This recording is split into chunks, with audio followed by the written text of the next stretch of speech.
అలాగే మన పసుపు ఆత్మవిశ్వాసానికి నిజమైన సంతకం.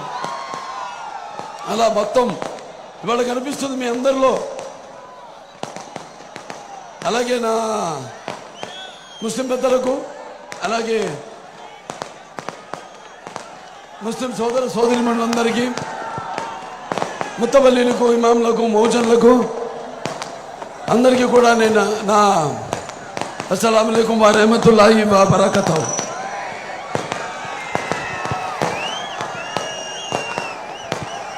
ఇప్పుడు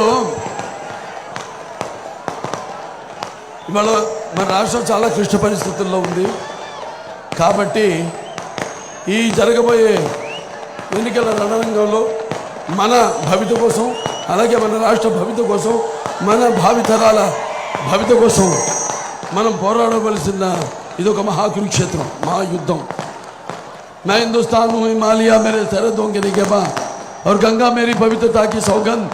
तारीख के इंतजार से मैं अंधेरों और उछालों का साथी हूँ और मेरे खाक पे संगे मरमर आने में चादरों में लिपटी हुई ये इमारतें दुनिया से कह रही है कि जालिमों ने मुझे लूटा, मेहरबानों ने मुझे संभाला, नादानों ने मुझे जंजीरें पहना दी और मेरे चाहने वालों ने उन्हें खान फेंका. सारे जहां से अच्छा हिंदू सिता हमारा, हम बुलबुले हैं कि इसके ये गुल सिता हमारा. ఇలా మత సామర్థ్యానికి, అలాగే సర్వమత సౌభ్రాతృత్వానికి ఒక ప్రతీక మన దేశం. ఇవాళ మరి నాన్నగారి దగ్గర నుంచి కూడా మనం గుర్తు చేసుకోవాల్సిన అవసరం ఉంది. వాళ్ళ పరిస్థితులు అలా ఉన్నాయి. మరి ఆనాడు నాన్నగారు ముందుగా అటువంటి ఆయన కడుపులో జన్మనిచ్చినందుకు, నన్ను మీ అందరి గుండెలో ఆయన ప్రతిరూపంగా నిలిపినందుకు విశ్వవిఖ్యాత నట సార్వభౌమ, అలాగే నటనకి విశ్వరూపం ఏమిటో చూపించిన నటసింహం, అలాగే నాకు గురువైన, అంటే తండ్రే కాదు గురువైన, నా దైవమైన నందమూరి తారక రామారావు గారిని ఒకసారి తలుచుకుంటూ, ఎందుకంటే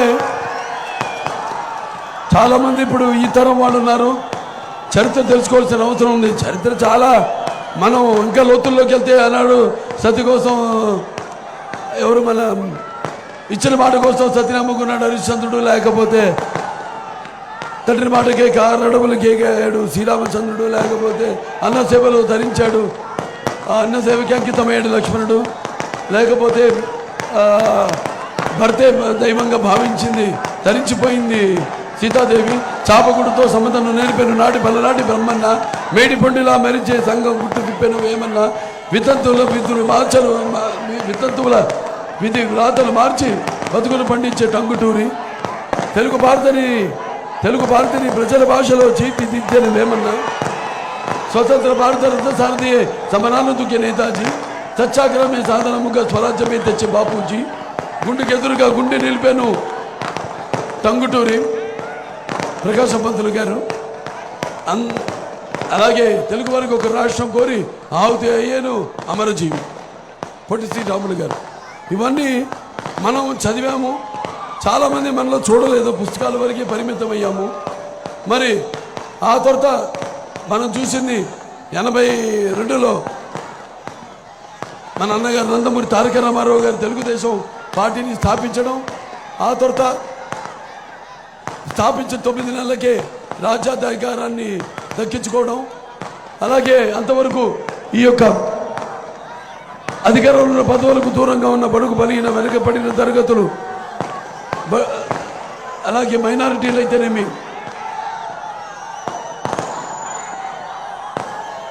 అందరికి కూడా చేతురించి అధికారంలో ఉన్న పదవులతో అలంకరించిన మహానుభావుడు నందమూరి తారక రామారావు గారు. మరి ఆయన ఒక చరిత్ర చూసుకుంటే సినిమా అంతా ఒక ఎత్తు అయితే ఆయన నటించని పాత్ర లేదు, అలాగే ఆయన చేయని ప్రయోగాలు లేవు సినిమా రంగంలో. అలా ఒక మహారాజు నుంచి, ఒక దేవుడి నుంచి, ఒక మహారాజు నుంచి, అలాగే ఒక పేదవాడి దగ్గర నుంచి అన్ని పాత్రలను పోషించి ఆయన సుస్థిరంగా మీ గుండెల్లో నిలిచిపోయారు.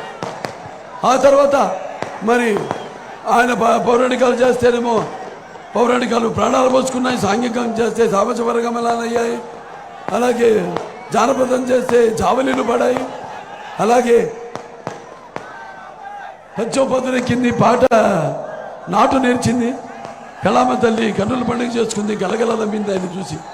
మరి ఆయన ఆ స్థాయికి రావడానికి కారకులైన ప్రజలకు నేనేమిచ్చి రుణం తీర్చుకోగలను అంటే భావస్తురాని జన్మాంతర సౌహృదాని అంటారు. అంటే పూర్వ జన్మలో మనం చేసిన ఉన్న పరిచయంతో ఈ జన్మలో ఆ వాసనతో కొంతమందిని మనం పొందగలుగుతాం. కానీ ఇన్ని లక్షల కోట్ల మంది అభిమానులు మరి ఉండడం, అప్పుడు మన ఆత్మగౌరవం, మన రాష్ట్రానికి మనం మద్రాసీలుగా పిలువబడుతున్న మనకి మన ఆత్మగౌరవాన్ని కాపాడడానికి, ఆత్మాభిమానాన్ని కాపాడడానికి, మన ఉనికిని చాటుకోవడానికి ఆనాడు తెలుగుదేశం పార్టీని స్థాపించడం జరిగింది.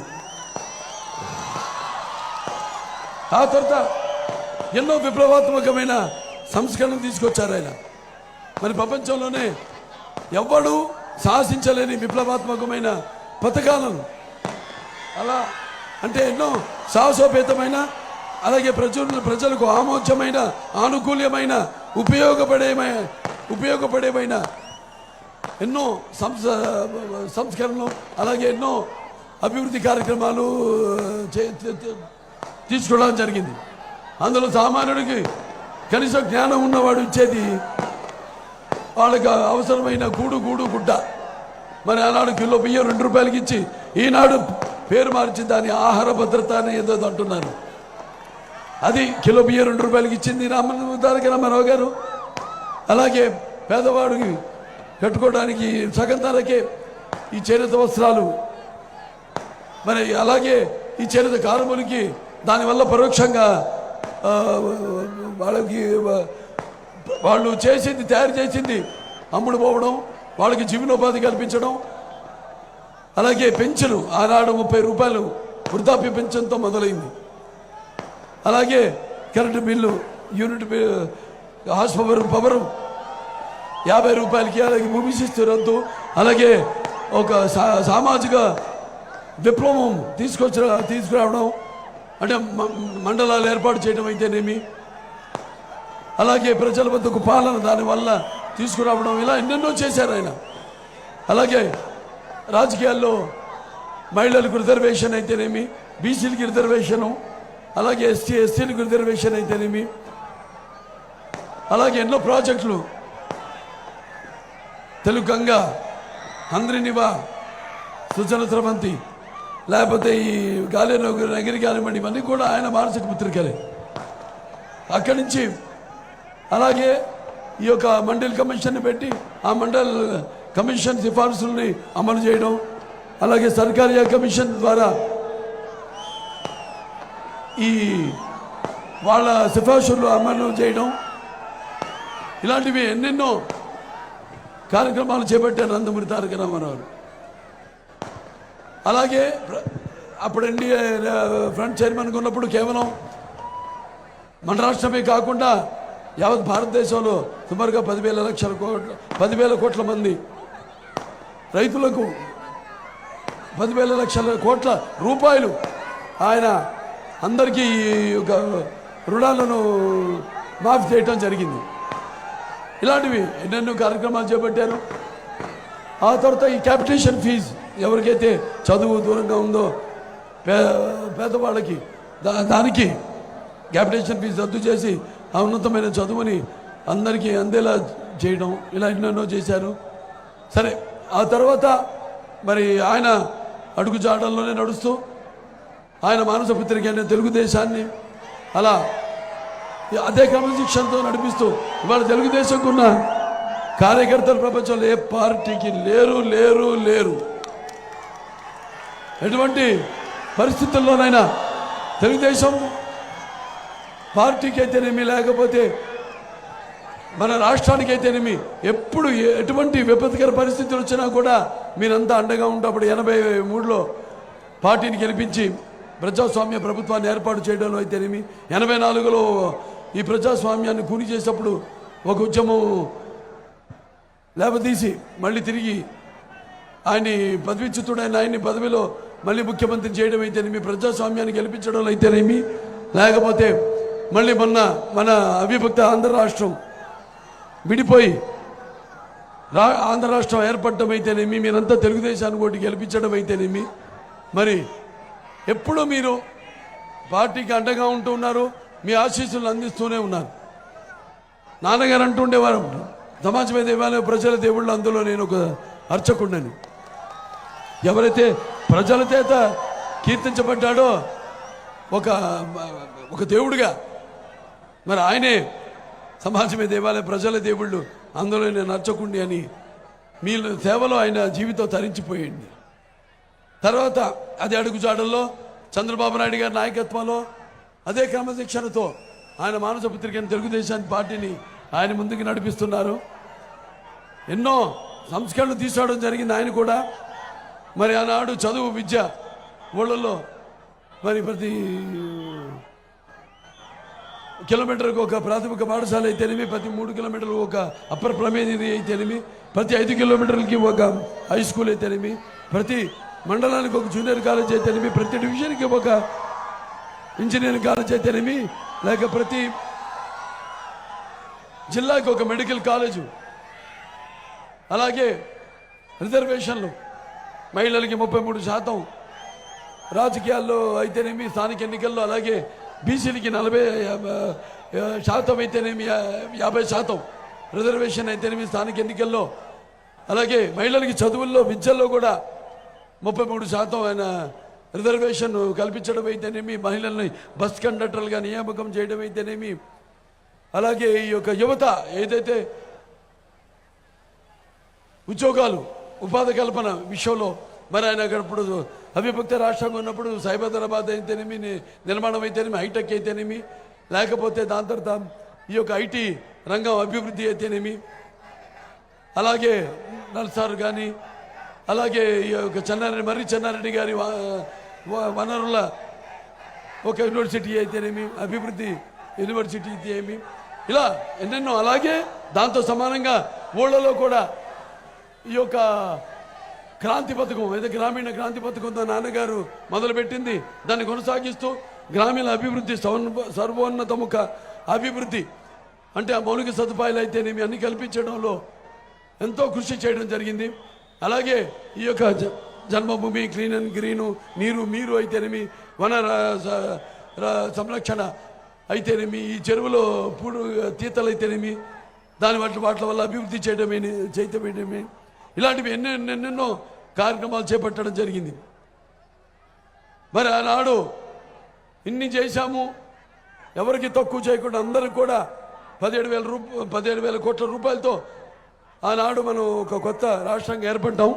రాజధాని లేని రాష్ట్రం, కట్టుబట్టలతో వచ్చాము ఇక్కడికి. అప్పుడు ఆయన 17,000 కోట్ల రూపాయల అప్పును బడ్జెట్ లోటును తీర్చి తర్వాత అందరి యొక్క తరచరి ఆదాయం కూడా పక్క రాష్ట్రాలతో ధీటుగా, లేకపోతే వాళ్ళు మించేలా అభివృద్ధి చేసిన చంద్రబాబు నాయుడు గారు. మరి ఇవాళ చూస్తున్నాం మనం, రాష్ట్రం ఎక్కడుందో ఒక 20-25 సంవత్సరాలు వెనకబడిపోయింది మన రాష్ట్రం. మరి ఇవాళ మనం చూస్తే ఈ యొక్క 16 ఏదైతే వైకాపా ఉందో 1600 కోట్ల రూపాయల ప్రజల ధనాన్ని మొత్తం రాష్ట్రం అంతా కూడా హోర్డింగ్లో పెట్టి సిద్ధమని, మరి దేనికి సిద్ధమో నాకు అర్థం కావట్లేదు. మరి ఆనాడు తన తల్లిని చెల్లిని ఇంటికి గెంటేశాడు, బాబాయిని హత్య చేసిన వాళ్ళ నిందితుల్ని కాపాడుతూ చెల్లికి మోసం చేశాడు. మరి వాళ్ళకి సమాధానం చెప్పడానికి సిద్ధమా? లేకపోతే ప్రతి సంవత్సరం జాబ్ క్యాలెండర్ తీసుకొస్తాను అని నమ్మబలికి కొత్తవి రాకపోగా ఉన్న పరిశ్రమలో వెళ్ళిపోయి ఈ యొక్క యువతని ఈ యొక్క గంజాయికి, మరి డ్రగ్స్కి బానిసలు చేసి యువతను మోసం చేశాడు. ఆ యువతకు సమాధానం చెప్పడానికి సిద్ధమా అని అడగండి. అలాగే వచ్చిన వారం రోజుల్లో సిపిఎస్ రద్దు చేస్తానని ఉద్యోగులకి మాట ఇచ్చి మరి వాళ్ళకి మోసం చేశాడు. వాళ్ళకి సమాధానం చెప్పడానికి సిద్ధమా? మరి ఏదైతే పోలవరం ఉందో దాన్ని గోదావరిలో కలిపేసి మరి వాళ్ళ ప్రభుత్వాన్ని తనని బ్లాక్ లిస్ట్ చేసిన కాంట్రాక్టర్లు వాళ్ళ బిల్లులు తిరిగి ఇవ్వడానికి సిద్ధమా? నా బీసీలు, నా ఎస్సీలు, నా ఎస్టీలు, నా మైనారిటీలంతా మరి చంపిన శవాల్ని డోర్ డెలివరీ చేసి నిందితుల్ని కాపాడుతూ మరి రైలు కింద పడి ఆత్మహత్య చేసుకున్న ఆ కుటుంబం వాళ్ళకి ఆ ప్రాణాలు తిరిగి ఇవ్వడానికి సిద్ధమా అని అడగండి. అలాగే ఒక పిల్లాడు తన అక్కని వేధిస్తున్నారని అడిగితే ఆ పిల్లాడి మీద కెరోసిన్ పూసి అతన్ని చంపేశారు. మరి అతని కన్నీళ్లతో ఆ కుటుంబం కన్నీళ్లు తొడవడానికి సిద్ధమా? అలాగే ఈ యొక్క రైతులు ఇవాళ మనం చూసుకుంటే ఇక్కడ కాకాని గోవర్ధన్ రెడ్డి ఉన్నాడు. కాకమ్మ కబుర్లు చెప్తాడు ఎక్కువ. అంటే నోరు తెరిస్తే అబద్ధం, కళ్ళు పడితే కబ్జా. కాకాని గోవర్ధన్ రెడ్డి వ్యవసాయ శాఖ మంత్రి. ఇవాళ మరి ఎంతమంది రైతులు ఇవాళ మన దేశంలోనే మొదటి స్థానంలో ఉన్నాం అప్పుల్లో, ఆత్మహత్యల్లో. వాళ్ళందరికీ సమాధానం చెప్పడానికి సిద్ధమా అని అడగండి. అలాగే ధరలు ఇవాళ ఆకాశానికి అంటుకుంటున్నాయి. ఇవాళ మనం చూస్తే విద్యుత్ ఛార్జీలు 7 సార్లు పెంచేశారు, ఆర్టీసీ ఛార్జీలు 5 సార్లు పెంచేశారు. అలాగే పెట్రోల్ ధరలు అయితేనేమి, అటు డీజిల్ ధరలు అయితేనేమి, అలాగే పన్నులు, ఇంటి పన్ను, నీటి పన్ను, ఆస్తి మీద పన్ను, చివరికి చెత్త మీద కూడా పన్ను వేశారే. వాళ్ళవన్నీ తీసేయడానికి సిద్ధమా అని అడగండి. మాయలు, మోసాలు, అరాచకాలు, కుట్రలకు సిద్ధమా?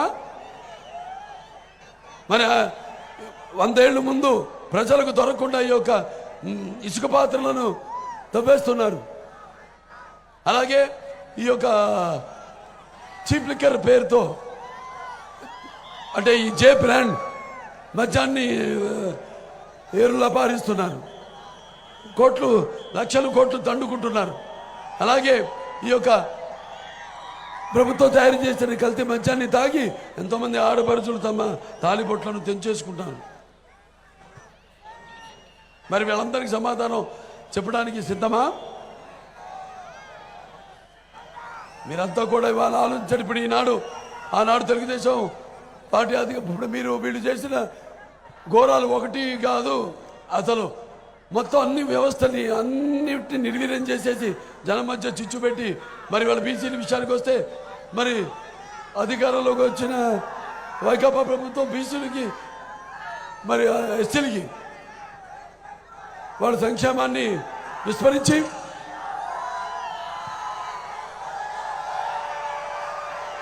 మరి వాళ్ళని చిత్రహింసలు పాలు చేయడమే ఒక లక్ష్యంగా పెట్టుకున్నారు. ఇవాళ మనం చూస్తున్నాం అక్కడ మన కోవిడ్ విపత్కర పరిస్థితుల్లో మరి మాస్క్ అడిగితే డాక్టర్ సుధాకర్ని ఆయన మానసిక క్షోభ గురి చేసి బలవన్న మరణానికి కారకుడు అయ్యారు. అలాగే ఈ యొక్క జడ్జి రామకృష్ణ ఆయన కూడా పలు కేసులు పెట్టి ఆయన కూడా మానసిక క్షోభానికి గురి చేశారు. అలాగే ఇదేంటని ఈ యొక్క ప్రభుత్వ వ్యతిరేకాన్ని, పద్ధతుల్ని, వాళ్ళ అరాచకాన్ని ప్రశ్నిస్తే పేద ఎస్సీలకు శిరోమండనం చేయించారు. అలాగే ఈ యొక్క ఎవరైతే ఈ యొక్క రాజధాని గురించి ఉద్యమించిన నాయకుల మీద ఎస్సీ కేసులు పెట్టారు. అలాగే ఈ యొక్క ముస్లిమ్స్ విషయానికి వస్తే మన ముస్లిం మైనారిటీ సోదరిమణి ఉన్నారు ఇక్కడ. అలాగే అతని ఎమ్మెల్సీ ఆనందబాబు దళితుడైన తన డ్రైవర్ని హత్య చేసి ఆ శవాన్ని డోర్ డెలివరీ చేయించారు. ఆనాడు తెలుగుదేశం ఎస్సీల కోసం ప్రవేశపెట్టిన 25 పథకాలన్నింటినీ రద్దు చేసేశాడు. ఇవాళ ఇలాంటివి ఎన్నో, అసలు ఒకటని కాదు, ఏవైతే మనం ఫైనాన్స్ ఈ కార్పొరేషన్స్ ఉన్నాయో, బీసీ, ఎస్సీ, ఎస్టీ, మైనారిటీ, అప్పుడు మనం తెలుగుదేశం అధికారంలో ఉన్నప్పుడు సుమారుగా 75,000 కోట్ల రూపాయలు అన్నిటికీ మంజూరు చేయడం జరిగింది, అన్నీ కలిపి. మరి వాళ్ళన్నింటినీ నిర్వీర్యం చేసేసి వాళ్ళన్నింటినీ మళ్లించేశాడు మొత్తం ఆ నిధులన్నింటినీ. ఇవాళ మరి మన భారం, అప్పు భారం ఇవాళ రాష్ట్రం మీద సుమారుగా 11 లక్షల కోట్ల రూపాయలు ఉంది. మనకిచ్చేదేమో ఈ పథకాల పేరుతో ఈ 3 సంవత్సరాలు గడిపేశాడు రాజధాని పేరుతో. ఆ తర్వాత ప్రభుత్వం ఎలా నడపాలో చేతగాక ఈ యొక్క నవరత్నాలు ప్రవేశపెట్టి మన నవనాడులను విరిచేశాడు. తన అహంతో మన మెడలను విరిచేశాడు, మంచేశాడు. అలా మనం ఇప్పుడు మన ఒక్కొక్కరి మీద భారం ఎంత ఉందో మీరు ఒకసారి ఆలోచించాలి. అప్పుల భారం సుమారుగా 10 లక్షలు ఉంటుందండి. ఒక్కొక్కరి మీద 10 లక్షల రూపాయల భారం. రేపు మనం తీర్చాలి అప్పులు. ఎలా తీర్చడం కాదు, మనల్ని కొంతమంది ఉద్యోగాలు కాసుకొని వెలసెళ్తుంటారు. అతనికి కావాల్సింది అది కాదు, పూర్తిగా మనం ఈ రాష్ట్రాన్ని వదిలి వలస వెళ్ళిపోవాలని మొత్తం అందరం. రేపు ఈ భూమి మీది కాదు, మీ ఆస్తి మీది కాదు. కాబట్టి ఇవన్నీ కూడా గుర్తుపెట్టుకోండి. మీరు జరుగుతున్న పరిస్థితులు ఎలా ఉన్నాయి, దానికి పరిణామాలు ఎలా ఉండబోతున్నాయి. ఇవాళ తెలుగుదేశం ఈ యొక్క సూపర్ 6 మేనిఫెస్టోతో మీ ముందుకు వచ్చింది. మహిళలు ఆనాడు పుట్టిన ప్రతి బిడ్డకి 15,000 రూపాయలు ఇస్తానని మరి కేవలం ఒక బిడ్డకి ఇచ్చిన మాట నిలబెట్టుకొని మహిళల ద్రోహి జగన్. ఇప్పుడు ఇవాళ తెలుగుదేశం పార్టీ తన మేనిఫెస్టోలో ప్రతి మహిళకు కూడా సంవత్సరానికి 3 గ్యాస్ సిలిండర్లు, అలాగే బస్సులో ఉచితంగా ప్రయాణం చేసే సౌకర్యం, అలాగే ఈ యొక్క ప్రతి మహిళకి 1,500 రూపాయలు నెలకి, అలాగే పుట్టిన బిడ్డకి ఎంతమంది బిడ్డలు ఉంటే వాళ్ళు చదువుకునే పిల్లలకి వాళ్ళకి 15,000 రూపాయలు, అలాగే ఏదైతే ఈ వృద్ధాప్య పింఛన్ ఉందో అవల తాతలు పింఛన్ ఏదైతే 2 లక్షల మందికి తీసేశాడో మళ్ళీ దాన్ని 3,000 కాకుండా దాన్ని 4,000 ఇస్తామని మన మేనిఫెస్టోలో ప్రకటించడం జరిగింది. అలాగే రైతులు ఉన్నారు, వాళ్ళందరూ కూడా సంవత్సరానికి 20,000 రూపాయల బీమా, అలాగే నిరుద్యోగ యువత ఉన్నారు, వాళ్ళందరూ కూడా నిరుద్యోగ ప్రతి 3,000 రూపాయలు.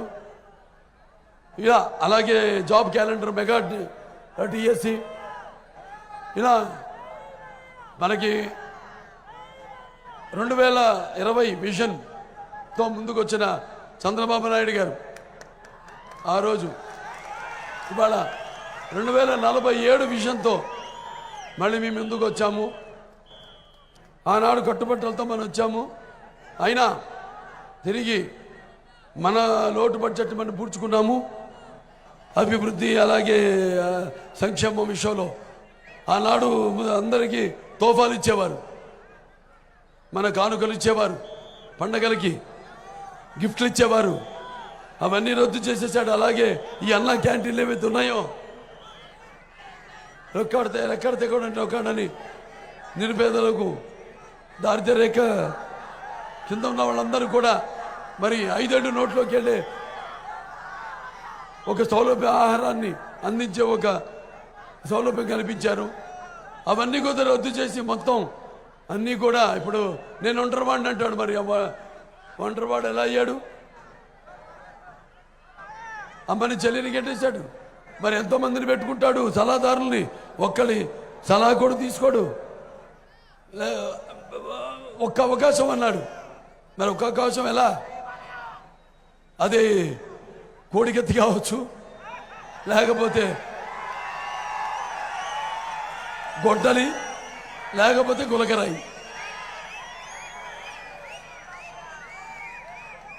ఇవన్నీ కూడా గుర్తుపెట్టుకుని మీరు అలాగే ఎవరికి ఎటువంటి లోటు రాకుండా కూడా అందరికీ ఈ ఎస్సీల ABCD ఏబిసిడి ఏదైతే ఈ వర్గీకరణ ఉందో ఏబిసిడి దాన్ని మళ్ళీ మనం పంపడం జరిగింది ఆమోదించి మన శాసనసభలో. రేపు మళ్ళీ దాన్ని కేంద్ర ప్రభుత్వం కూడా సుముఖంగా ఉంది. అందుకే మన ఎంపీలు కూడా మనం గెలుచుకోవాల్సిన అవసరం చాలా ఉంది. అతనేమో ఎంపీలు ఇవ్వమన్నాడు, మొత్తం రాష్ట్రం కావాల్సినవన్నీ సమకూరుస్తానన్నాడు. ఏది మన రైల్వే జోన్లను తీసుకోవడంలో విఫలమయ్యారు. అలాగే మనకి ఒక ప్రత్యేక హోదా విషయంలో ఏమి చేయలేకపోయారు. అలాగే కేంద్రం నుంచి నిధులను రాబట్టుకోలేకపోయారు. వాళ్ళు ముస్లిమ్స్ ఉన్నారు, మైనారిటీస్, వాళ్ళకి ఏదైతే 4% ఉందో రిజర్వేషను, మరి అది రేపు వాళ్ళ చట్టబద్ధం చేయాల్సిన అవసరం ఉంది. దానికోసం కృషి చేస్తామని సభాముఖంగా తెలియజేసుకుంటున్నాను.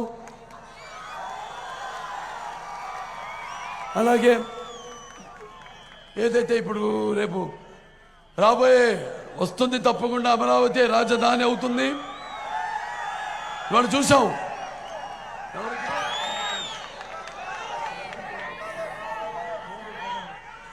విజయసాయి రెడ్డి వాడు చూస్తున్నాం మనం, అక్యూజ్ 2 A2, మరి అక్కడేమో మొత్తం రుషికొండ మొత్తం తవ్వి వాళ్ళ అహంకారం ఎంత ముదిరిపోయిందో చూపించుకున్నారు వాళ్ళు. ఇవాళ అక్కడ పని అయిపోయింది, ఇప్పుడు ఇక్కడ పడ్డారు ఈ నెల్లూరు జిల్లా మీద. ఇవన్నీ కూడా మీరు మనసులో పెట్టుకుని ఇప్పుడు ఇవాళ 3 పార్టీలు కలిశాయి. తెలుగుదేశం పార్టీ, జనసేన అయితేనేమి, లేకపోతే బీజేపీ అయితేనేమి. ఈ యొక్క కూటమి శక్తిని ఎదిరించే శక్తి ఈ ప్రపంచంలోనే ఇంకెవ్వరికి లేదు లేదు లేదు. ఈ కూటమి అన్నది ఒక నిప్పుల ఉప్పెన, ఈ కూటమి అన్నది ఒక అగ్నిపర్వత విస్ఫోటన, ఈ కూటమి అన్నది ఒక పాశుపతాస్త్రం.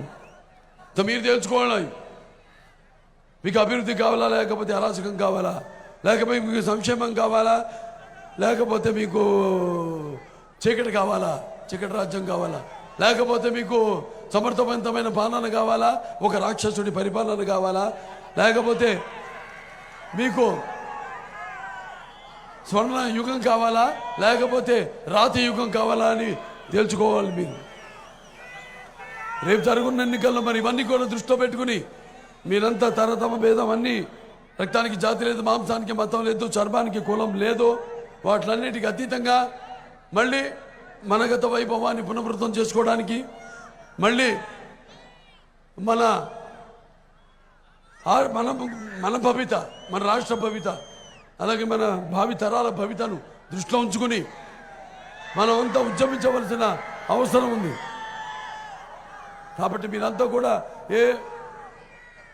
ఉరగలుతున్న ఉత్సాహంతో ఈనాడు అందరూ ఇక్కడ శక్తిగా, ఒక సంఘటిత శక్తిగా ఇక్కడ ఉన్నారో, అలాగే ఇదే సంఘటిత శక్తిగా మీరంతా రేపు రానున్న ఎన్నికల్లో మీ యొక్క, ఎందుకంటే ఈ యొక్క ప్రజాస్వామ్యంలో ఈనాడు మనిషికున్న ఆయుధం ఓటు. ఆ ఓటుని సద్వినియోగపరుచుకుని మీ ఉద్దేశాన్ని ప్రతిబింబించేసే, ప్రజాస్వామ్యాన్ని సంరక్షించే సరైన ప్రతినిధి ఎన్నుకోవడం, సమాజ స్థాపన కోసం, అలాగే సమాజంలో ఉన్న వ్యత్యాసాలను తొలగించడం కోసం, అలాగే ఈ యొక్క సామాజిక న్యాయం అందరికీ అందిపుకోవడం కోసం వినియోగించవలసిన పరమ పవిత్రమైన సాధనం అది. దాన్ని మీరు వెలకట్టో లేకపోతే కొదువు పెట్టో మీ యొక్క స్వార్థాలకి, మీ యొక్క స్వప్రయోజనాలకి దాన్ని వినియోగించుకున్నారో మీ ఓటుని మీరు దుర్వినియోగపరుచుకున్నట్టు అవుతుంది. మీ యొక్క స్వాతంత్రాన్ని, ప్రజాస్వామ్యాన్ని హత్య చేసినట్టు అవుతుందని మీ అందరు తెలియజేసుకుంటూ, పార్టీకి ఒకప్పుడు చరిత్ర ఒకవేళ చరిత్ర పుటల్లోకి వెళ్ళినప్పుడు అనిపిస్తుంది నాకు, మనం అన్నీ చెప్పాను మరి చరిత్ర జరిగినాయి. అలాగే శాతకర్ణి, గౌతమిపుత్ర శాతకర్ణి, అతను అప్పుడు అన్నాడు, మీరంతా ఇంతవరకు దీన్ని మన ఉనికిని కాపాడుకున్నాం, ఇక మన ఉనికిని చాటుకుందామని. ఇవాళ 2 ఉన్నాయి, మన ఉనికిని కాపాడుకోవాల్సిన అవసరం ఉంది మనకి. అలాగే మన ఉనికిని కూడా మనం చాటుకోవాల్సిన అవసరం ఉంది. కాబట్టి ఇవన్నీ దృష్టిలో పెట్టుకుని రేపు ఎన్నికల్లో మీరంతా కూడా మీ యొక్క పవిత్రమైన విలువైన ఓట్లను మన సైకిల్ గుర్తుకే వేసి, మరి ఇక్కడ అందరూ సామాన్యాలు కాదు, బాగా తలపండిన ఇది రాజకీయాల్లో. రాజకీయం అంటే ఏంటి? రాజకీయం అంటే ప్రజాసేవ. ఇలా ఫైల్స్ దోచుకోవడం, కోర్టులోంచి కాకాని గోవర్ధన్ రెడ్డిలాగా కాకమ్మ కబుర్లు చెప్పే ఫైల్స్ ఏదో. ఇప్పుడు ఇవాళ ఈ యొక్క నెల్లూరు పట్టణాన్ని మనం ఎంతో అభివృద్ధి చేయడం జరిగింది. ఇక్కడ ఇవాళ సుమారుగా ఈ యొక్క నెల్లూరు కార్పొరేషన్ పరిధిలోనే సుమారు 2644 కోట్ల రూపాయలతో సుమారుగా 47,966 ఇళ్ళు మనం నిర్మించడం జరిగింది. అలాగే నెల్లూరు నగర ప్రజల యొక్క చిరకాల కోరిక అండర్ గ్రౌండ్ డ్రైనేజ్ వ్యవస్థ. దానికోసం మరి ఆనాడు తెలుగుదేశం అధికారంలో ఉన్నప్పుడు 581 కోట్ల రూపాయలతో దాన్ని మొదలు పెట్టడం జరిగింది. 90% అయిపోయింది. కానీ ఇప్పుడున్న ఈ ప్రభుత్వం దాన్ని పూర్తి చేసే పాపానికి పోలేదు. దాని తర్వాత ఈ యొక్క నగర ప్రజల యొక్క దాతి తీర్చడం కోసం సంగం బ్యారేజ్ నుంచి మరి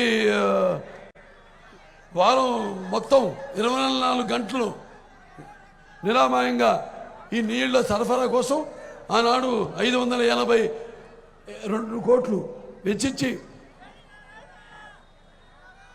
ఇప్పుడు ఉన్న ప్రభుత్వం ఏమో దాన్ని ఇంతవరకు పూర్తి చేసిన పాపానికి పోలేదు.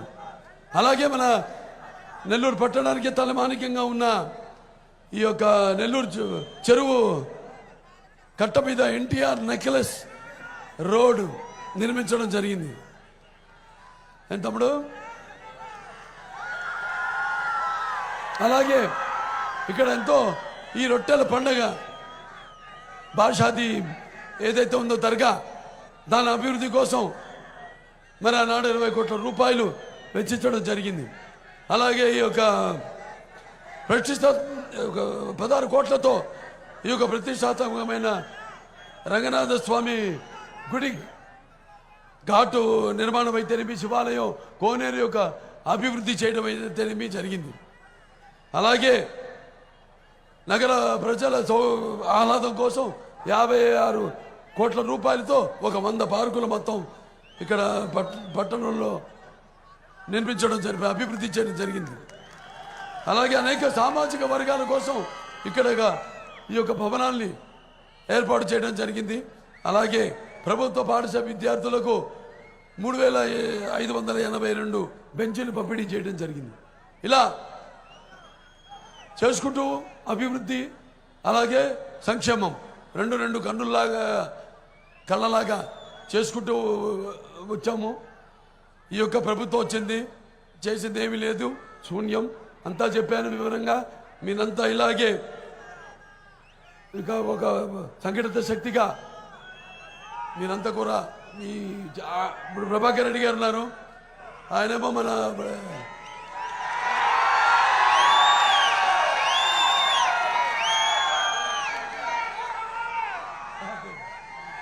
ప్రభాకర్ రెడ్డి గారు, ఆయన అక్కడ వైకాపా ఎమ్మెల్సీఏ. ఆవిడ కూడా అప్పుడు టీటీడీ బోర్డు మెంబర్. అయినా అక్కడ ఉన్న పరిస్థితులు ఒక వాతావరణం నచ్చక బయటకు వచ్చేశారు. వాళ్ళ మరి ఆల్రెడీ ఎంతో ప్రజాసేవలో వాళ్ళు చేస్తూనే ఉన్నారు. ప్రజాసేవ ఉదయగిరిలో మరి అక్కడ ఫ్లోరైడ్ రహిత బాధితులకి అక్కడ ఈ ఒక సురక్షిత తాగు నీరు మినరల్ వాటర్ ప్లాంట్లు సుమారుగా మొత్తం జిల్లాలోనే ఒక 150 ప్లాంట్లు పెట్టుంటారు. అలాగే ఉచితంగా విద్యను అందిస్తున్నారు అందరికీ. ఇక్కడ మన పట్ల స్కూల్ నడుపుతున్నారు. అలాగే నారాయణ గారి గురించి చెప్పక్కర్లేదు. నారాయణ కాలేజెస్ ఇన్స్టిట్యూట్స్ నడుపుతున్న ఎంతో అనుభవం ఉన్న, ఇంతకుముందు మన ఈ యొక్క సిఆర్డిఏ ఏదైతే ఉందో మన అమరావతి డెవలప్మెంట్ కోసం దాన్ని మొత్తం రూపకల్పన చేసి మరి దాన్ని ఒక రాజధాని యొక్క అభివృద్ధి కోసం అయితేనేమి, మిగతా అన్ని ప్రాంతాల అభివృద్ధి కోసం అయితేనేమి ఎంతో కృషి చేసిన అనుభవజ్ఞశాలి. సో వాళ్ళని ఆశీర్వదించవలసిందిగా రేపు ఎన్నికల్లో వాళ్ళని అత్యధికమైన మెజారిటీతో అఖండమైన అఖండమైన విజయాన్ని చేకూర్చవలసిందిగా ప్రజాస్వామ్యానికి, మీ యొక్క భవితకు, రాష్ట్ర భవితకు, భావితరాల భవితకు అందించవలసిందిగా కోరుకుంటూ, మరి ఎంతో అభిమానం ఆయన కోటమిరెడ్డి శ్రీధర్ రెడ్డి గారు రూరల్ అభ్యర్థి. మీ అభిమానుల్లో ఆయన కూడా ఒకడు. ఆయన మీ అభిమానులు ఆయన కూడా ఇంతే, ఎంతో నాలాగే మేమంతా కూడా ఉన్నవాళ్ళం. ఇక్కడ ముక్కుసూటుగా మాట్లాడేవాళ్ళం, గుండె పెద్దలు ఎలా మాట్లాడేవాళ్ళం. ఏది దాచుకునే రకం కాదు మేము. గుండె పెద్దలు ఎలా ముక్కుసూటిగా మాట్లాడే రకం ఏమున్నా కూడా అలాగే అదే నచ్చి ప్రజల్లో మాకున్న ఈ స్వభావమే, మా యొక్క ఈ అంకిత భావం అయితేనేమి, ప్రజాసేవ చేయాలన్న అంకిత భావం అయితేనేమి, అకుంఠ దీక్ష అయితేనేమి, వీటన్నింటినీ పరిగణనలోకి తీసుకుని మమ్మల్ని ఆనాడు మరి గెలిపించడం జరిగింది, శాసనసభకు పంపించడం జరిగింది.